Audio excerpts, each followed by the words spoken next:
I look at my other work where I'm working in sports analytics, and I see that, yeah, some teams have adopted it. Largely baseball has adopted analytics, but there's front runners and then there's people that are laggards. And the question is, why would you not be adopting analytics, for example, in baseball, if it's clearly working for a lot of teams? If you look in industry, and I would argue that every single billion-dollar company is using analytics to inform their decision making, is using data to inform their decision making. It seems like a no-brainer, but with the nature of sports where it's wins and losses and not purely dollars and cents based on performance, somehow it gets lost in the mix. And this could be any technology that is reasonably useful.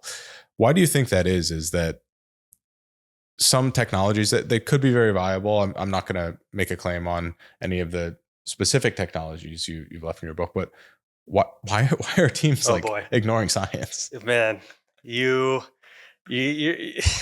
I'm gonna rant right now. Go nuts. All right, it drives me nuts.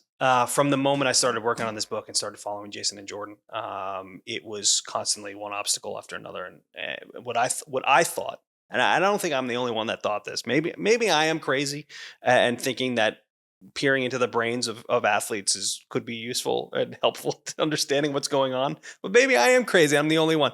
But I thought that there would be more engagement, more willingness to do this type of experimenting in this direction, and there was just it was hurdle after hurdle. I'll rant here for a second. I think there is a real aversion and a lack of a sense of adventure in sports today. There's just no willingness to experiment. It's lack of courage in a lot of ways. And you probably mentioned it probably has to do with unions and lawyers and, and money. But I wrote in the book in 1921, Babe Ruth, after a Yankee game, in an afternoon game, he took the train down to Columbia and went through a battery of tests, testing his vision, testing his reaction time, testing, all these processes, the purpose of the test was to understand what makes Babe Ruth. That was it. There was no money on the line. There was no sponsorship deal that he was trying to get from this. It was purely scientific, what makes Babe Ruth. And he did this. He willingly underwent this battery of tests. Were a lot of the tests, did they ultimately prove to be a little flawed? Yeah, we can quibble with that a little bit. Wasn't he like blind in his left eye or something like that? He may have been a little bit, had a little bit of vision. That was later in life. Oh, okay. Yeah. But would you ever see Shohei Ohtani do that today? You never in a million years would you see somebody like that, because there's too many reasons not to. Yep. Right.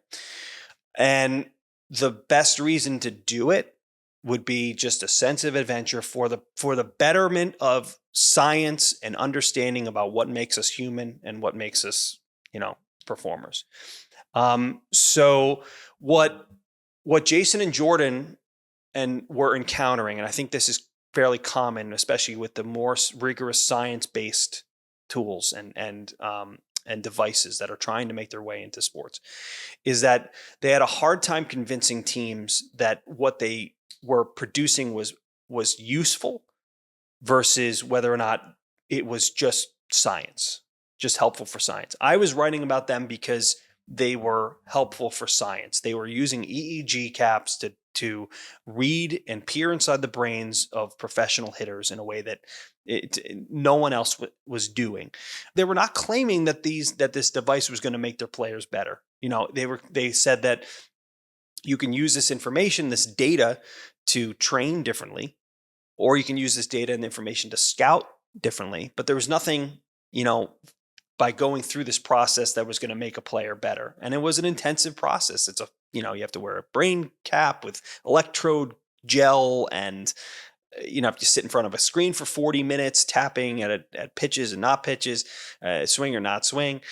I'm not saying it was the most fun 40 minutes of these minor leaguers' lives, but the results were showing that, there were they were showing force for the purposes of science, that there could be differences in hitters, and yeah, there needed to be more and much more testing to be done, and all of that. But they couldn't get there because they were having a hard time proving to the teams that this is going to help the team win or lose. And so that's where the struggle, I think, lies a lot of times with companies and scientists that are trying to make their way in, is how much of this is being done for science, for the betterment of science, and how much is done for the betterment of the team. And obviously the teams only care about what's going to improve them, so and help them win or lose.